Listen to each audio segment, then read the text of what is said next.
मुंबई के जुहू बीच पर सुबह का समय था। हल्की ठंडी हवा चल रही थी और सूरज की पहली किरणें समुंदर की लहरों पर सुनहरी चमक बिखेर रही थीं। बीच पर अभी ज्यादा लोग नहीं थे। दूर कुछ मछुआरे अपने जाल बिछा रहे थे और कुछ लोग टहल रहे थे, लेकिन बीच के एक सुनसान कोने में कुछ ऐसा था जो सबकी नजरों से दूर था। रेत पर एक 7 महीने का बच्चा पड़ा था। उसके कपड़े गीले थे, उसकी आंखें बंद थीं और हाथ में एक छोटा सा चांदी का लॉकेट कसकर थामा हुआ था, जैसे किसी ने उसे रात भर वहां अकेला छोड़ दिया हो। उसी समय दूर से एक औरत बीच की तरफ चल रही थी।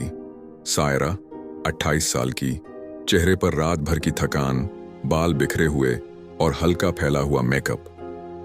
रात भर काम करने के बाद सुबह की ठंडी हवा लेने आई थी। वह धीरे धीरे चलते हुए अपने चारों तरफ खंजर दौड़ा रही थी और खुद से बड़बड़ाई, ये लोग भी ना बीच को कूड़ेदान समझ रखा है। अपने पैर से एक टूटी हुई बोतल को किनारे करती है। तभी उसकी नजर रेत पर पड़े उस बच्चे पर पड़ी। दिल की धड़कन तेज हो गई। सायरा हैरानी से, अरे ये बच्चा यहां कैसे? वह दौड़कर बच्चे के पास गई और झुककर उसे उठाया। बच्चा ठंडा था, उसकी आंखें बंद थीं और वह हिल नहीं रहा था। सायरा घबरा गई। अरे सुन रहे हो? आंखें खोलो। आसपास कोई नहीं था, सिर्फ समुंदर की लहरों की आवाज। सायरा बच्चे को अपने सीने से लगा लेती है।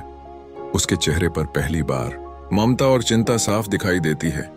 तभी उसकी नजर बच्चे के हाथ में पकड़े लॉकेट पर पड़ी। धीरे से उसने लॉकेट खोला। लॉकेट के अंदर लिखा था, आयान। सायरा की आंखें भर आईं। तो तुम्हारा नाम आयान है? किसने छोड़ दिया तुम्हें यहां? उसकी आंखों में पहली बार नरमी और अपनापन दिखाई देता है, जैसे उसके अंदर का इंसान अभी भी जिंदा हो।